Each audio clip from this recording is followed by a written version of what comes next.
Jim. Well, hello, Mike. It's nice to meet your Hello. acquaintance. I've always been looking forward to meeting a fellow just like you. Do you have any words of wisdom? Anybody that might be joining us live? Any words of wisdom? Well, I would say have an open mind and let's avoid having contempt prior to investigation, as you may pick up some nuggets of wisdom, or perhaps you'll pick up some nuggets of nonsense. And however, I think you'll find out what not to do. Excellent. All right, let's get started with the official show. I'll get you a logo up there. The official show. Official show. Okay. All right, that's my technical term. We have a lot of fun here as well. Hold on. Is that me? Hi, that's me.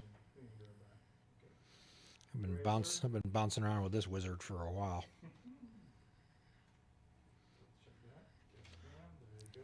I know him when his hair was a lot darker. Yeah, this is what you've done to me. All right, you ready, sir? Yes, sir. All right, in recording, streaming. 3, 2. Welcome aboard. Welcome to Fishing Without Bait, a lifetime without definitive expectations and full impact mindfulness, where we help people explode into their lives. We're looking for people who are not looking to find themselves, but perhaps to create themselves. There are no admission requirements other than the honesty, open-mindedness, and willingness to try. If you're welcome nowhere else, you're welcome here. So buckle yourselves up and let's the journey begin. And as always, we attempt to have an eclectic roster of guests, and we're also always interested in presenting stories of recovery. And keep in mind that everyone is in recovery from something, whether it's in anxiety, depression, other substances, biting your fingernails, eating too many Skittles. However, unlike perhaps some other self-help type of books or organizations, we just don't tell you to hula hoop because it's good for you. What we do is like to have people show you exactly how it was done. All right? This isn't a program about people coming on and gathering sympathy. It's about saying, okay, here's where I was. However, here's what I did about it. And I've known this gentleman for a number of years, and I've always been impressed with his sincerity and genuineness. We're always interested in meeting genuine people, because we live in a world that seems to be telling us how we should be, and we try to fit into this grand type of scheme. Absolutely.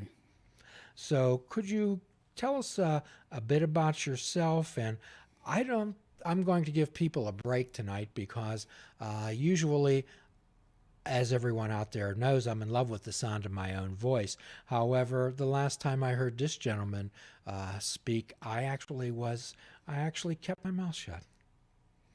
Well, I was born and raised in Baltimore, Maryland, Southwest Baltimore.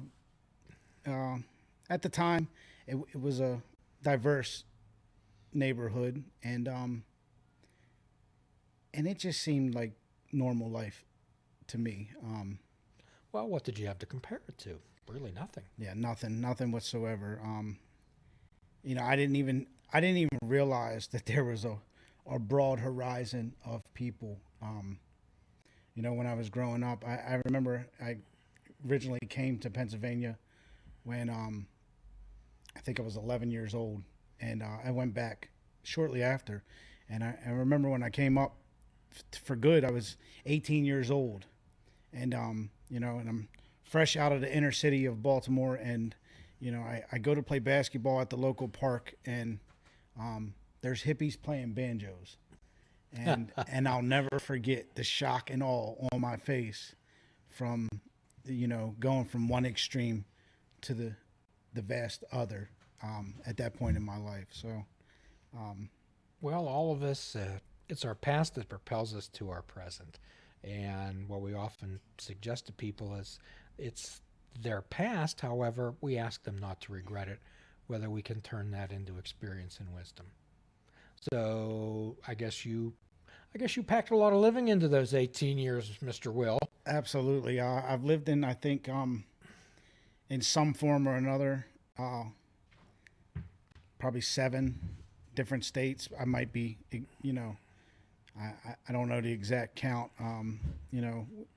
We went around a lot, but we did a lot of traveling. I think to this day, like I can usually get to a stop sign, and even if I don't know where I'm at, I can know which way I'm going.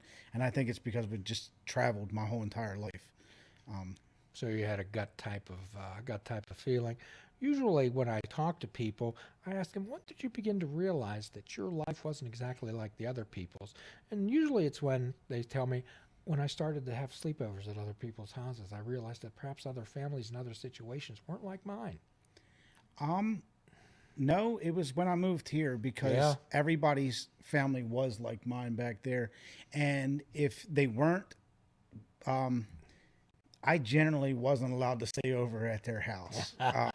Because? Well, my dad had a very wide reputation for what he was like, So you might be telling us that your father was colorful. To say the least. To say the least. I think he spent a total of 33 years in the Maryland State Penal System. So okay, he had a very extreme reputation. Yeah.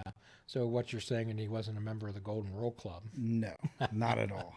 So how did that play out with a young Will? Well, I think that it made for a lack of guidance because my mom, she worked a lot, and I stayed with various family members, growing up in the city, and by the time I was a teenager, I pretty much had free will to do whatever it is that I wanted, and being a child at that time, having free will to roam around one of the worst cities in America probably isn't the greatest of ideas, but it was my childhood. It is what it is, and it is everything that I knew.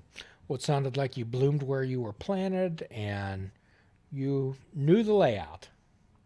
I like this saying that I heard a long time ago, and I firmly believe it, that roses can grow from concrete.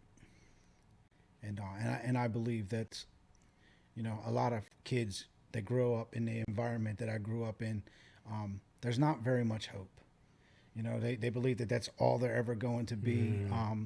And I fell victim to that too. I remember for the longest time telling people, if you grew up where I grew up, you would be just like me too. And that's not so. I have a lot of friends back home that actually, went and did things with themselves, after they got out of school, and they didn't fall victim to, things that they saw going on in the streets. And I happened to be one of those ones that made choices. I like that word. To head down that road. There was a lot of times where I didn't believe that I made those choices because I like to play the victim. And say more about playing the victim. That seems to be a common theme among a lot of people. Yeah, for as long as I can remember, it was always, it was always your fault, and it was always this person's fault, and and I never took a good look at myself. I always felt like I was victim of the circumstances. If I would have had this, things would have been different. If my dad would have not been who he was, like, things would have been different. And the reality is that I could have went the other way. You could have made other choices. Absolutely. So many people in my same shoes use it as a motivator and not an excuse. And for me, it was an excuse. And when we talk about wise mind choices, sometimes people think, well, those would be the obvious ones. Those would be the no-brainer ones. However, wise mind choices can be difficult, and there can be a lot of pain attached. So you lived in a culture where everybody kind of thought the same way. And, did Will want to be the oddball or the... Yes and no. Because, like I said, I chose not to look at the ones who weren't making the right choices. I can remember early in my childhood, I remember looking at the guys on the corner who seemed to be very successful because they dressed real nice. You know, they always seemed to have the prettiest women. Mm-hmm. And And I money? always saw that as a sign of success. Sure. And I can remember from as long as I can remember. I remember telling teachers because I was the guy who was extremely smart, and I remember telling teachers, they would say, you have so much potential," and I would say, leave me alone. Mm. And I can remember telling Where was teachers that coming from? wanting to fit in because I grew up in an environment that it wasn't very popular to be smart. It wasn't the cool thing to do. Like, even the people who were educated talked very uneducated. It just seemed to be a way of life back where I'm from. And I'm sure I only have where I'm from, but I'm sure you can go into any neighborhood here in the city of Pittsburgh and you find the same type of things. Sure. So what we do on this show then rather help people try to fit in. We ask them to celebrate their uniqueness, Will. To embrace and celebrate their uniqueness. Well, I genuinely do that now. I definitely don't need to be the apple of everybody's eye anymore. As a matter of fact, I've come to really walk a path that doesn't seem to be ventured by most. I often in today's society, I like to think of it as I'm not a trained monkey. You can't just tell me anything and have me accept it. Like, I have a brain and I've learned to think for myself. And just because you force feed me something doesn't mean that I'm going to accept it as truth. Just because somebody says something doesn't make it true. That's right. Okay. So often, Will, what we do is we suggest to people that flowers don't compare themselves to other flowers. They bloom. So could you share with us a little bit about your story? Tell us a bit about the struggles, kind of what happened and what it was like and what you did about it. Well, like I said, it wasn't always bad. It wasn't always bad at all. I grew up pretty happy. And I noticed right around 17 where this thing started to spiral out of control as far as the path that I was headed down. But my behaviors had changed way before that. I can remember at an early age realizing that, the school that I went to was going to, they were going to pass me regardless if I showed up and did the work or not. And, the coaches that I played for was going to make sure that I played whether I showed up and did what I was supposed to do or not. And so I learned how to manipulate at a pretty young age. And I learned that there wasn't very many consequences for my actions, until I got older. But I noticed at 17, I started to battle with drugs and alcohol a lot more. And I started to, every time I would be bored, it would be okay to, just go to drink. And I think that's because, where I grew up, like it was nothing for us as 16, 15-year-olds to go walking into the local store and get a 40 or whatever it is. And it wasn't nothing for us to find drugs because it was everywhere we looked. So, it became kind of a way of life. A way of life. Well, quite often we suggest to people that using drugs, using alcohol, those type of things makes nothing to do, something to do. Absolutely. And I think that's just what it was.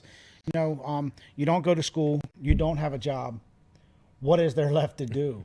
You know, you can only play basketball for so long, and that's basically what my life was. You know, so I would play basketball during the day, and you know, and we'd get high, and I'd, you know, sell drugs in the evening, and we'd get high. Yeah. So I mean, and that was pretty much, you know, just the extent of everything.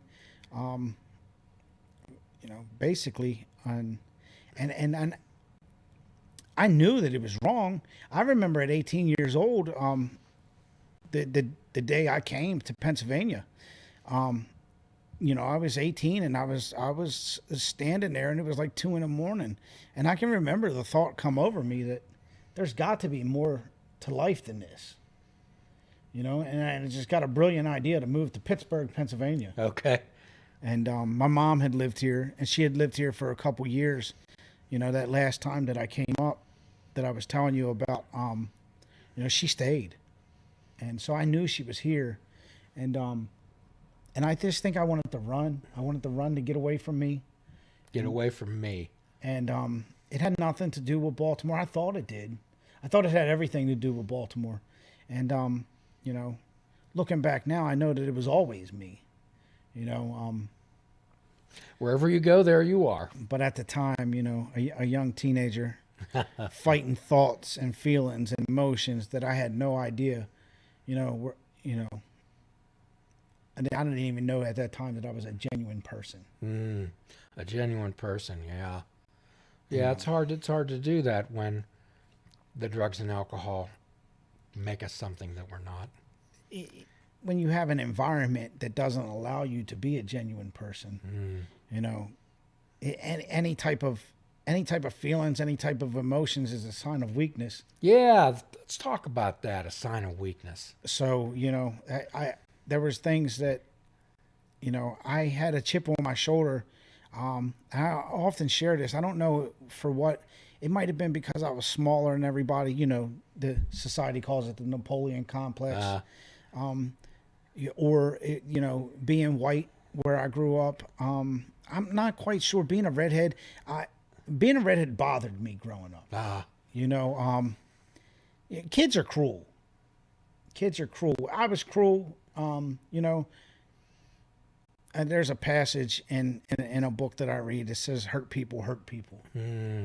And I think hurt people. And I just think living in a fractured environment, you know, with so many people hurting, you know, taught me how to hurt people. You know, I can never tell anybody, you know, hey, you hurt my feelings. I can never tell anybody, like, you know, this. It was always, and for the longest time, the only way I knew how to react was in sheer anger. You know, so. Okay, so here you come, an angry young guy trying to escape himself, comes to Pittsburgh, Pennsylvania. And I picked Pittsburgh apart immediately. I got out at the bus terminal, and I remember looking, and I share this a lot. And I remember seeing all these trees, and, you know, I remember driving down to go up 28, and I remember seeing deers. And I thought to myself, what in the world is this country place? Because the city that I'm from, it is nothing. We don't have wildlife. We have rats, stray dogs, and seafood. That's the extent of our wildlife. So it was just and you know, looking back now, I know that it had nothing to do with Pittsburgh, but everything to do with change. Everything to do with change. Wow. And change is so uncomfortable. Yeah, I've been changing for a long time now, and change is still uncomfortable. It's crazy. I didn't learn very many skills as far as, you know, work skills, you know, where I grew up, and I never kept a job. And I look back now, and I'm always thinking I'm always a newcomer, you know, because I've journeyed into this professional field, and I'm always trying to get further ahead in life, and, move along. So I'm always starting new somewhere because I'm, since the time I decided to change my life, it's always been about, okay, well, how can I move forward? How can I advance? And so I've never sat somewhere too long, since I changed. And so everything's always a new learning experience. Well, we always talk about every stage of a person's life requires a new individual, and some people are unable to grasp that concept. So it sounds like before you had these clarity moments, there was some bumps in the road, Mr. Will. There absolutely was many, bumps in the road. I always talk about this. My oldest son is 21 years old, and if my memory serves me right, I've known you the better part of that 21 years. And I could be, it's kind of jumbled together, but I first tried to change my life in 1997, right before he was born, because I knew I had a son. Something had to change, and So it sounds like you had taken a hostage or two along the way, and their poor mother. I don't know if hostage does her any justice. That poor woman endured a monster. She didn't even endure a man. She endured a monster. And I think about that all the time. We had a conversation, the other day, and she said, I made a statement that I will live the rest of my life trying to prove to you that I'm sorry. And she said, I already know you're sorry. I don't need you to do that. I just need you to be my friend. And I said, I'm not doing it for you. And that's how I think about things. I'm not doing it for you. I'm doing it for me. And I know that if I think in my mind, if I ever lose the mindset that I have to prove to myself every day that I'm sorry, I'll forget, and I'll start doing things that suggest that I'm not sorry. Sorry is an action word, Jim. It's nothing in today's society to say, oh, I'm sorry, and then to turn around and do it an hour later. I'm sorry. How many times can you say sorry before? Well, one of the things we often would say, "Hey, I'm sorry. What's the big deal? I told you I was sorry." Right. How many times did you say that? How many times did you promise people? I have no idea. None whatsoever. I can tell you this. I didn't tell that woman I was sorry for probably 4 years. And by the time I did tell her sorry, we had built a pretty good relationship, and it was Christmas Eve. So I figured I might get her better, her better side. She might not tell me where I can stick my sorry. And, that thinking didn't really come into play, but, I didn't get that side of her. She told me, she asked me what I was saying I was sorry for. And when I told her everything, she said, "Oh, I know." Well, it sounds like you weren't a member of the Golden Rule Club either during these particular years. And there's many people out there, Will, who struggle with a whole lot of. And when we talk about addiction, it can be to anything. Okay, so in mine and yours particular case, it was drugs and alcohol that dominated our lives. Right. Could you share with a little bit of the people about that? We don't want to dive into all the horror stories. However, to qualify yourself just a bit. Well, like I said, it started out pretty much drinking, and I smoked weed. I smoked weed up until the day I decided to change my life. Through all the other trials and tribulations that I ever tried, weed was my mainstay. I remember when, I decided to change, there's always a question like, you know what I mean? Do you think that, you can continue this in our world? It's called reservations, and I remember saying, if I don't know how I would handle something happen to one of my children, or if they ever legalize marijuana, I might be up a creek.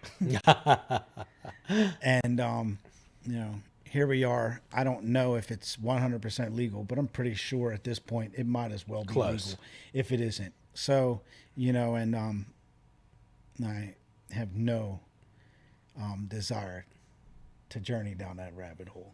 So, Okay. So when I talk to people outside of this arena and share my story with them, I just generally tell them to assume that I was altered most of the time. yes. It's funny because I tell these stories where, the jobs that I would get, that I would hold for a little while, whenever I was high, like everybody just assumed that was me. It was when I wasn't high that everybody was like, dude, what is wrong with you? I must have been, very good. Speaking of my children's mother, who's, never had battles with drugs and alcohol whatsoever, except for, watching me during that time.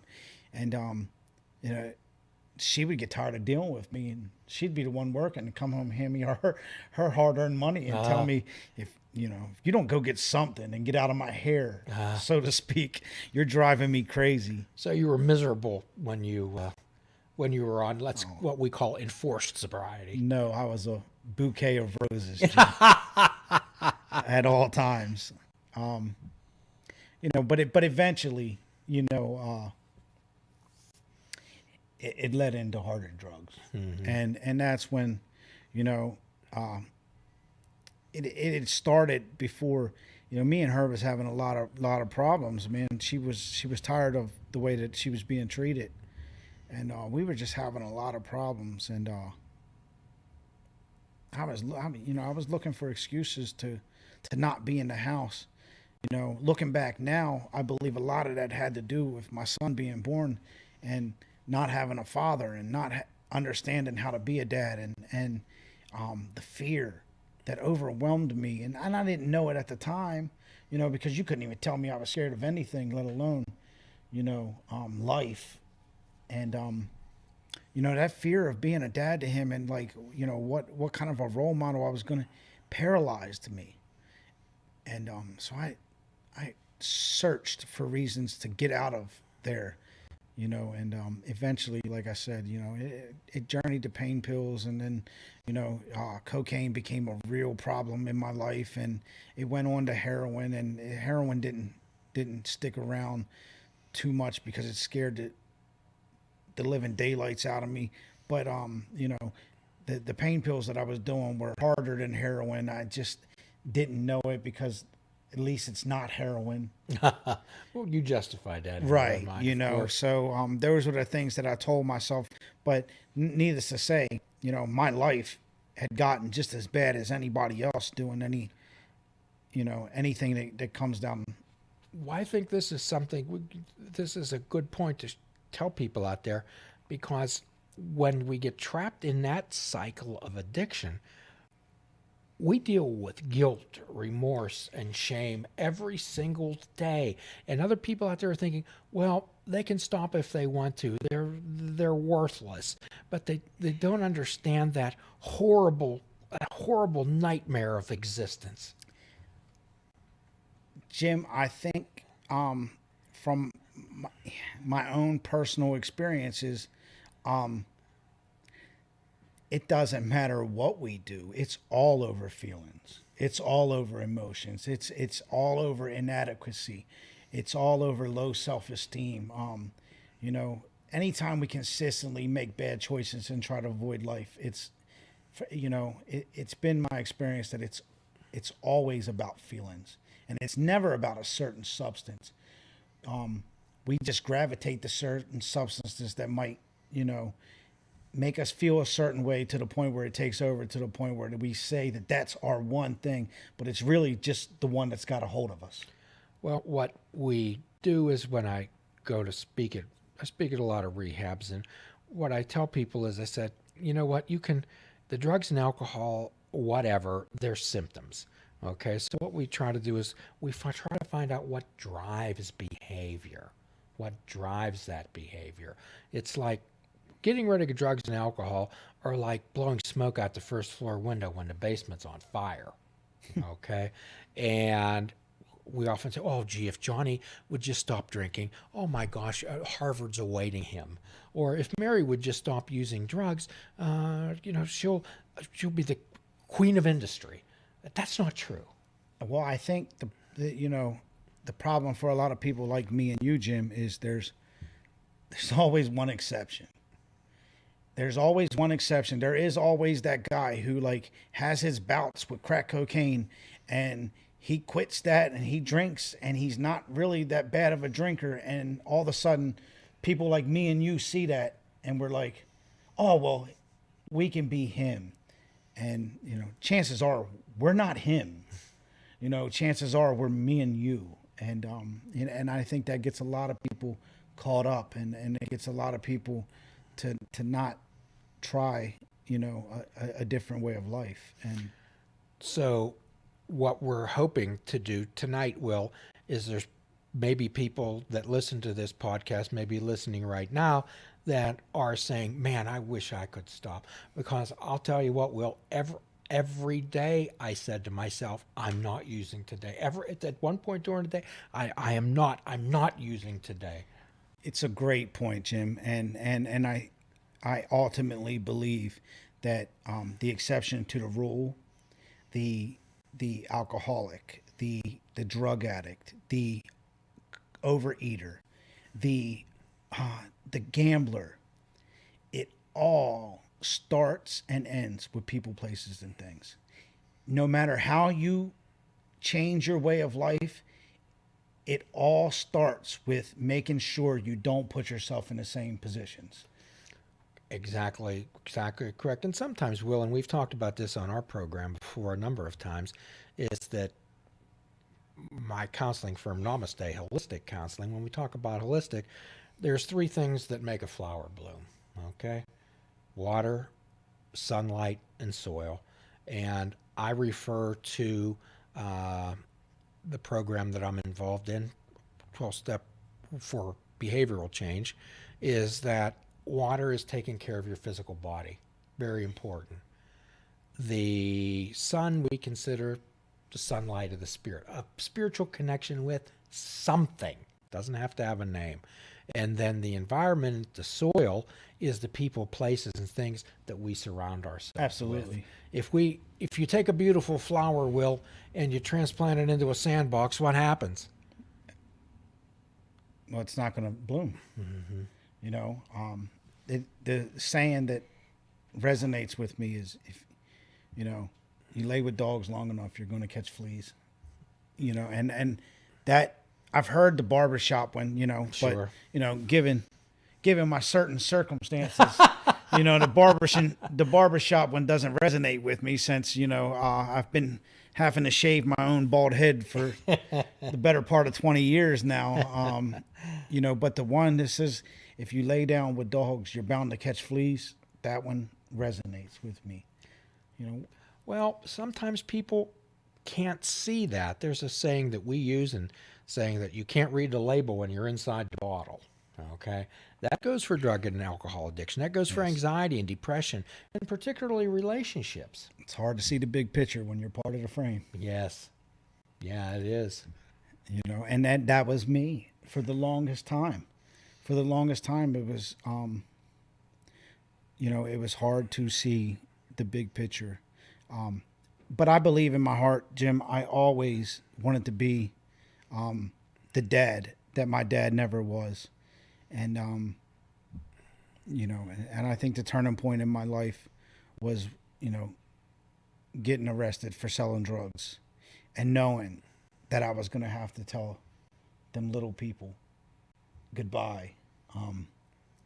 For some reason, it broke my spirit, and it hit me harder than I think I ever imagined. And I don't know, and I'm not the most religious guy in the world, Jim. But I remember distinctly, screaming out night after night because suicide had become a viable option, because I didn't want to live like that no more. And I remember for the better part of 2 weeks, and I prayed every night to this thing that I didn't believe in. And I was asking for help, and it was like, even if you got to take my life, because I tried, and I don't really have the kahunas to go through with this. Yeah. But if you could so find it in your heart to either give me something or take my life, that would be great. And So it sounded like you had what we often, for anything, I often wish the people the gift of desperation. yes, I remember when 2 weeks later when I got a very distinct knock at the door. That knock we get at the door. We know who's on the other end. I remember when I got that very distinct knock and walking outside and in the handcuffs. I remember looking up at this pretty blue sky and thinking to myself, thank you. But the pain that came with knowing that I was going to have to tell my kids goodbye was something I didn't expect. And it was brutal, Jim. It was brutal, but I remember telling my son, like, I'll never tell you goodbye again. And I don't know that was the greatest thing to tell him, because what did we talk about in the beginning of the show? How many times did we say I'm sorry? And I don't know what made me do it, but I promised him I would never tell him goodbye again, and I've never told him goodbye again. So sometimes when we look at these incidents, I remember my own moment of clarity myself, and sometimes we think that was a horrible day. People will come to me, maybe breaking down, crying they have their parents or their loved ones with them, and maybe I assist them in getting into some type of treatment and getting some help, and they think this is the worst day of my life. And later on, we sit and talk about that, and I'll say, you know what, you may have thought that was the best of your day of your life. The worst day of your life, I thought it was the best day you ever had. But that's that clarity. Yeah. I remember this time, and I don't know if you do or not, but I think it was my third day in a treatment facility, and you happened to come into that facility, and I remember you looking at me, and it's not very like you to like look at somebody like, when are you going to do something different? But you did. I remember you looking at me like, when? In frustration. And I've never seen you frustrated like that. And there was probably a moment in my life where that would have been an insult. And I remember taking it with a lot of heartfelt that you cared about me. Indeed. And you were frustrated because you knew that there was something better in me. And so I think the point in all this is, if you're out there and you're listening and you think like there's no way, like there is. There's definitely a way. It's hard work. It takes, like we were talking in the beginning, it takes to be okay with not being the popular guy. It takes okay with having to make decisions that isn't always the popular decision. It takes sometimes standing in a room full of people who say they're spiritual people and, having to pull them back or stand alone at times because, we're all humans, and it's one of the hardest times to stand alone is when you're standing amongst your peers and amongst people who believe they're already living a better life. So it's really hard sometimes to get through to somebody who already believes that they're doing everything right. And Well, what we're saying is that we want to be with our tribe. We need to be with like-minded people. We need to be with people who aren't going to ask us why we did things because they know. right. Okay? And they're going to say, I don't care what you did. Here's what I did about it. So there you were, leaving your house in handcuffs. The police obviously had no sense of humor about whatever you were doing. And No, they actually did. Because I remember the arresting officer, may he rest in peace. At 18 years old, when I first moved from Baltimore, I was a wild child, and I had robbed the local Dairy Queen okay. in our area, and he was the guy who prosecuted us in court, and we ended up not beating the charges, but we ended up getting off, and he was so mad, and he jacked me up leaving the courtroom. And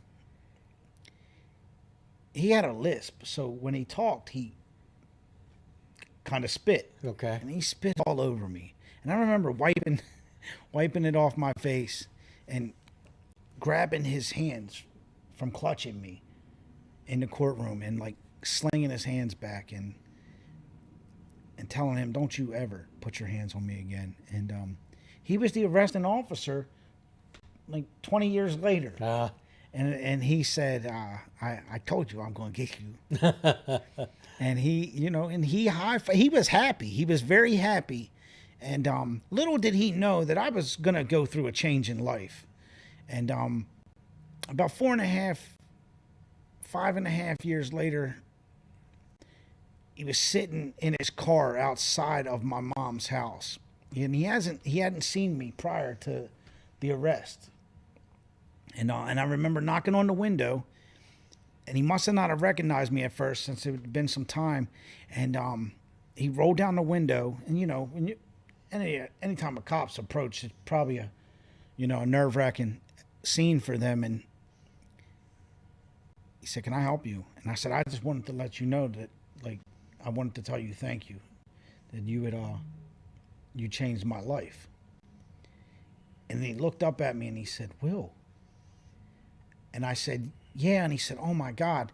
And so he went to get out the car. And as he went to get out of his car, he dips his head down. But by the time his head had resurfaced and he was out of his car, there was tears flowing down his eyes. And, and he had told me, "Thank you," because I had, I was the reason why he did what he did, because he was trying to affect people's lives in a positive manner, not in a negative, the way the police are viewed. And I believe in my heart that's what we do. So tell us about this transformation, that moment of clarity, and what you actually did about it, and once we get some traction, actually doing something about it. Well, the moment was, I went into this rehab, and I still wasn't, I didn't have hope, Like I said, you knew me. I was very hopeless. I didn't think that, anything was going to work for me. And I remember this gentleman came in and just like you did, for another program. And I remember him sharing how he had went to prison for selling cocaine and how he had, had a doctorate degree in his field of study now, and he made 6 figures a year legally. And, and I really didn't hear nothing before nor after I heard 6 figures a year legally. And, but that is all I needed to hear. And for the first time in my life, and then he talked about how his first sponsor was from Baltimore, Maryland. So to hear that you make 6 figures a year legally and you mentioned Baltimore, Maryland, he had me hooked. And, I remember, and I talked to him. And I had went away for a good fair months after that, and But I remember always having, said hope that if he could do that, so could I.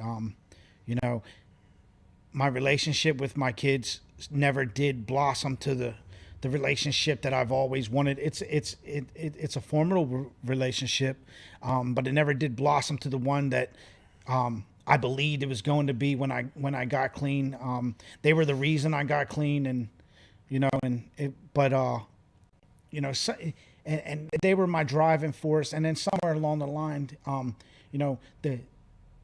my behaviors and the way that I thought started to change. And when my behaviors and the way that I thought started to change, the reasons why I do what I do started to change. And it wasn't all about my kids anymore. It was about me wanting to be a better man and me wanting to do something one day that at least my kids could say, that's my dad. And I'm proud of him. And I recently, I have another, a 7-year-old boy, now since I've been clean, who,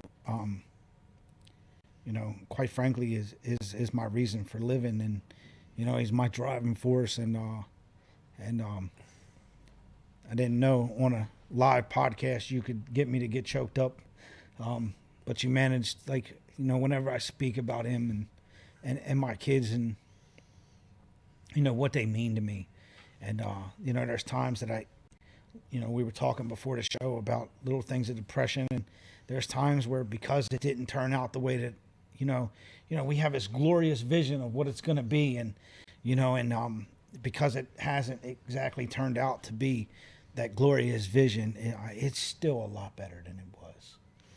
So when I give talks, I talk about the 12-step program. That's all about behavioral change. Absolutely. All about behavioral change. It's all about you. It's all about digesting large chunks of truth about yourself. Well, I need to learn about myself. And that's what that was dedicated to. And that's, what I found out, was that I need to look at all parts of me. And, we're real good at talking about how I'm a very, I have a sense of humor, and we're real good at talking about our assets. But, real change comes from looking at our liabilities, and real change comes from, a very strong self-acceptance of who we are. And a lot of that is diagnosing the ugly side that is scary to look at. And, but, I found out at a very early time in my recovery that it was imperative that I look at that ugly side for what it was worth. And if I didn't accept that ugly side of me, then I was never going to be able to work on it. And so there was the things that I did. Yeah, I can honestly tell you, I truly believe that putting the drugs down was the easy part.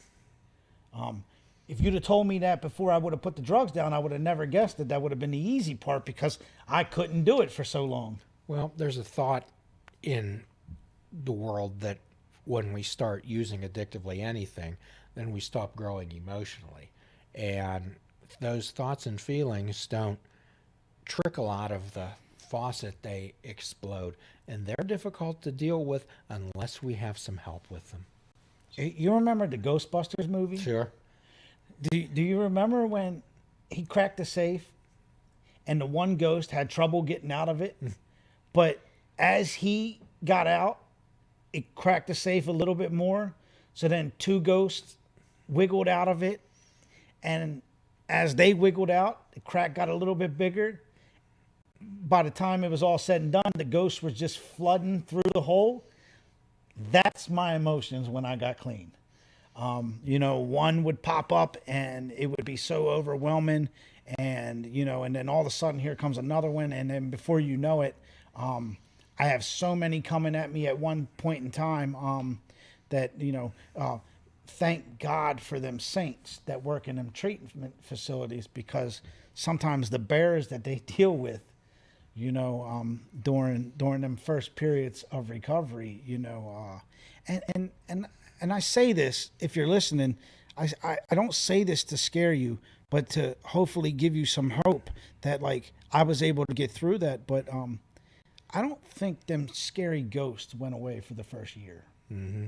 Really, they were always coming, man, and it was an overwhelming experience at times. And there was just be times where floods of emotions would come over me, and I would just break down, like, you know, in front of people, which in the beginning of the show we talked about not being able to. That was so foreign to me, to cry, especially in front of a group of men.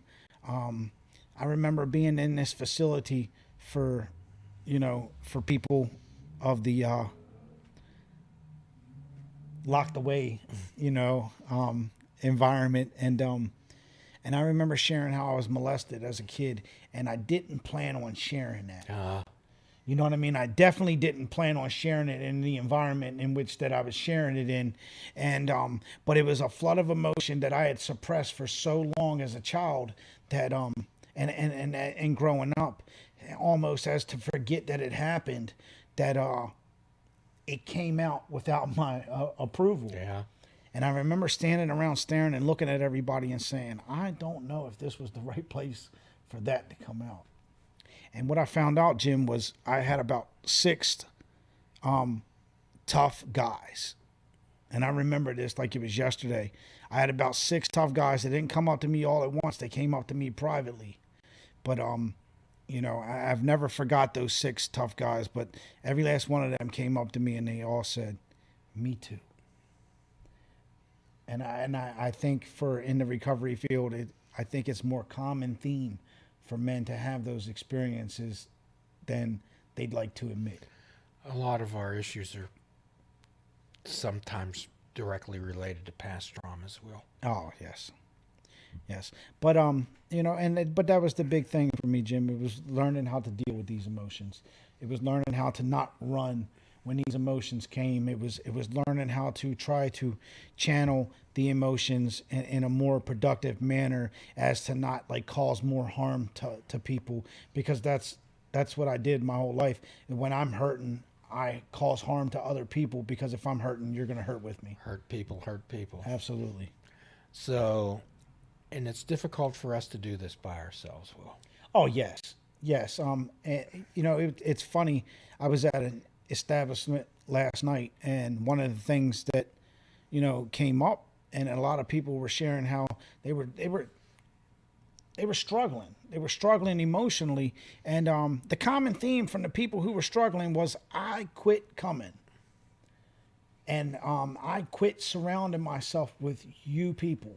And you know, and I went through a lot of trials and tribulations, you know, over my time that I've tried to change my life. But one of the main factors is I've always surrounded myself with like-minded people. I've always surrounded myself with people in recovery. It's always to be good with people who you don't have to explain yourself to. And they're not saying, well, why did you do that? Right. Because they understand. Yes. You know, if we share, it's funny because our thoughts, my thoughts are still horrendous at times. Mm-hmm. My actions might not match my thoughts, but you know, and I think people are waiting for that to go away. And I can only speak for myself, but I'm not sure that it ever goes away. Our thoughts are just thoughts. Right. Just because we have a thought doesn't make it true.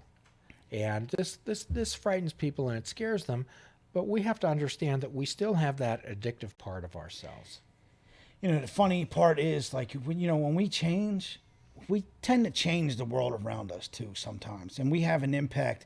We always have an impact with the people that we encounter. It's either positive or negative. One way or the other, we're going to impact them in some form or fashion. And I had this probation officer when I first got clean, and I remember I probably shared a lot more truth with him than I should have, but I was learning this new thing called, like, I'm just going to be honest, like, you know what I mean? And I remember sharing with him how we were in a bank, and a guy came in and he cashed this, and I was really broke, and he cashed this $2,500 cashier check or whatever. I forget what it was. It was so long ago, but I remember thinking to myself, when he gets in the alley, he's in deep stuff. and I remember sharing this with my probation officer, you know, and the only thing my probation officer said was, "Did you call somebody? You know who that somebody is?" Yes. And I said, "Yes, I did." And he said, "Good." You know, this probation officer didn't understand addiction before he encountered people like me and you. Yeah. And you know, you telling a probation officer you thought about robbing the guy next to you in the bank usually sends them through a whirlwind of emotions. Oh, sure. And it didn't. So I think that moment early on in my recovery taught me that one, honesty is always the best key. And two, that we're going to impact people and we're going to help them see a different side. Honesty wasn't a language that we usually spoke very well. No, the language I spoke was whatever it is you want to hear that's going to get me what I need to get, that's what you're going to hear. So what you're talking about, Will, is quite often we talk about I always try to introduce the 5-minute rule to people. And that means that, you can have a thought, but what we ask you to do, wait 5 minutes before you act on that. Wait 5 minutes before you buy that shiny thing. Wait 5 minutes before you send that text. Wait 5 minutes before you respond. Or pick up that drug, or the slot machine handle, or the drink. That urge is never, ever as strong. So what we try to do is help people develop that pause before reaction. I think what I do is erase the message 900 times. But I type it out every time. Oh yeah? And but yeah, I just don't send it. It's almost like journaling. I get my thoughts out, but I just don't hit send. When I'm dealing with people and they say they're afraid to tell the other people, I have urges, I have cravings, I have this, because they're afraid they'll stick them right back in a rehab. But I let them know, I says, you're allowed to have them. It's just that understand that that's all they are. Well, correct. And like you said, at some point, I forget when, in the interview, it's just a thought. And thoughts don't have power. We give them the power, how we react to the thought is generally the problem or the solution, one or the other. And that's your choice. Right. And that's what it's what happened in the beginning of the show. We talked about that. We talked about that before the show started. You know what I mean? We talked about it in the middle of the show, and at the end, like why we're still doing what we're doing. It's going to be the end result for that too. It's all about choices. Our purpose is to carry the message.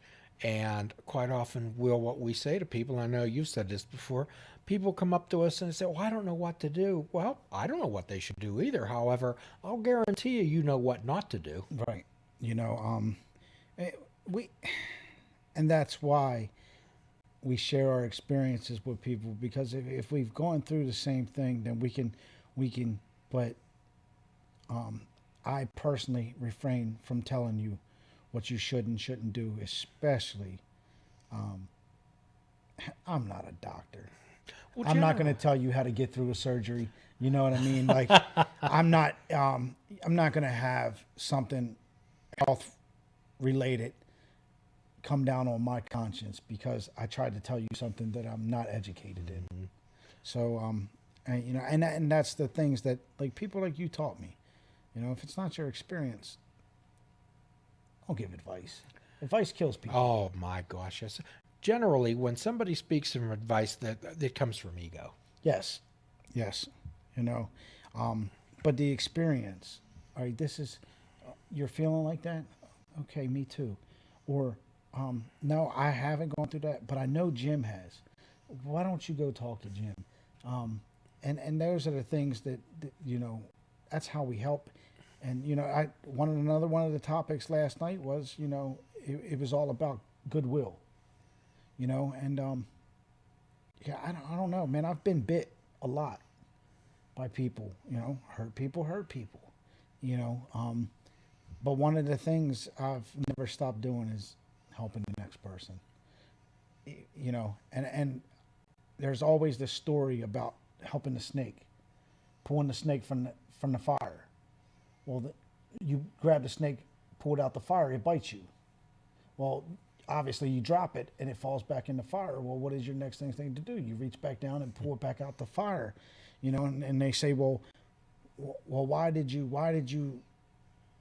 still help the snake after it bit you? Well, the snake's nature is to bite. You know what I mean? My nature is to help. I'm never going to stop helping people because you bite me. When we ask, is it the right thing to do? Absolutely. Is it the right thing to do? Life's really simple. We make it very complicated. So quite often on this show, what we try to impress upon people is that they're spiritual beings and they happen to be having a human experience. And we get so attached to this human experience, to people, places, and things, and that life's absurd, Will. It's amusing. It is. We try to put order on chaos. Yeah, good luck. Good luck. So tell us about your life today. Tell us about the action and effort that you put into it, that behavioral change that you had. So tell us about your life today. Well, it's nothing special. It's far more than I ever would have bargained for. You know, it's still the same. And that's a blessing. I think that, you know, for me, like, I'm glad that I don't feel like I have catapulted, you know what I mean, to something different, because it keeps me grounded and it keeps me where I know that I need to be. Yes, I've done things with my life that I didn't think was ever possible. But I don't really like talking about them. Mm-hmm. You know, and I don't like really drawing too much attention to the things that I do outside of the realm of helping others achieve a better way of life. Sure. Well, are you worried when the phone rings? No.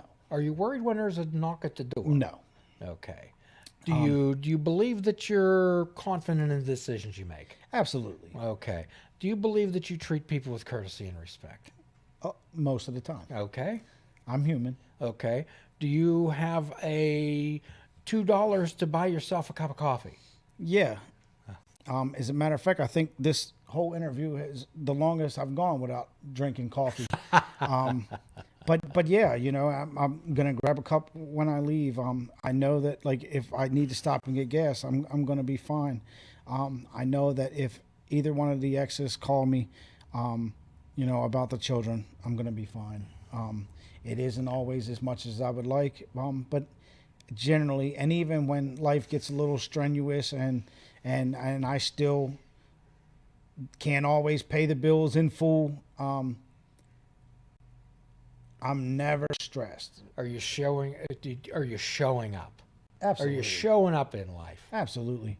And I think, you know, that's funny that you said that, because I often talk about how I felt like, you know, I portrayed this tough guy growing up, and how, like, you know, my view of a tough guy was the guy who would fight at the drop of a hat, you know, and I won't fight at the drop of a hat, and I'm a tougher guy now than I've ever been in my whole entire life, because when life shows up, I don't run. And I used to run every time life showed up. When school wasn't idea, run. I quit. You know what I mean? Well, when I don't like my boss, because I really, you know, it has nothing to do with the boss, but I don't feel like getting up for work every day, so I'm going to make an excuse that I don't like the boss. And he said something to me, you know, even though his job as the boss is to tell me what to do, you know, I'm going to run. And that's what my life was. I was literally a punk my whole life. And I don't believe that I'm a punk anymore. I don't believe that I don't think that life is as overwhelming as it used to be. Well, quite often we help people understand the difference between arrogance and confidence. Arrogant people, no one wants to be around them. confident people attract people. So, Will, what would you have to say to some younger, older people out there who are sitting there thinking, boy, this sounds like pie in the sky stuff. This sounds great. How does that apply to me? Well, I thought so too. And it applies to anybody who's willing to work for it. And, you know, and is it going to happen for you if you just wish? No. Can it happen for anyone? Absolutely. But it's, you know, I love the saying, you know, somebody said, you know, well, I don't know that that's going to work for me. You know, you're right. And, you know, the person who says, well, I know that that could work for me, you're also right. You know what I mean? So it depends on what, you know, it's about action and effort. Whatever, how much action and effort we're going to put into it, that's what we're going to get out of it. And if they really don't believe that it can work for them, then it's not going to, because they're not going to put forth the effort. But if you firmly believe that it's going to work for you and you're willing to put the effort in, I guarantee you it could work. I failed at this 7 times because I was never willing to put the work in, you know, and I still fail, so to speak, but not like I did, because I don't give up anymore. I don't give in anymore. And like I said, when life shows up, like, I show up too. Like, life does not defeat me anymore. You know, I take blows. Life dishes out some blows sometimes, but you know, I'm built to take a hit.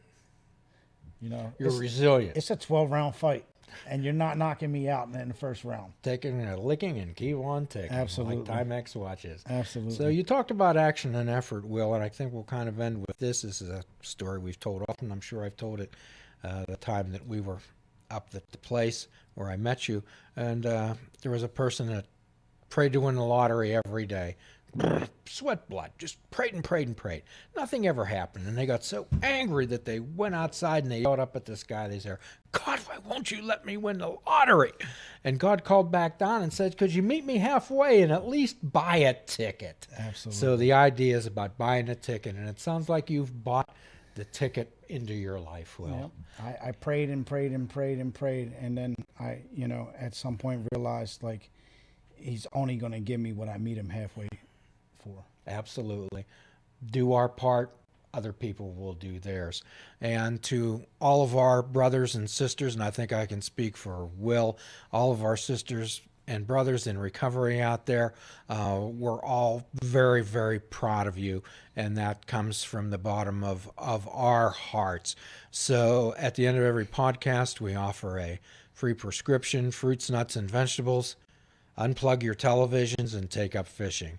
And for truly mindful experience, we suggest that you fish without bait. Do a kindness for yourself, do a kindness for another. Forgive yourself and forgive another. Till all are free, none are free. Namaste. I love you, brother. Love you too, Jim. Thank you.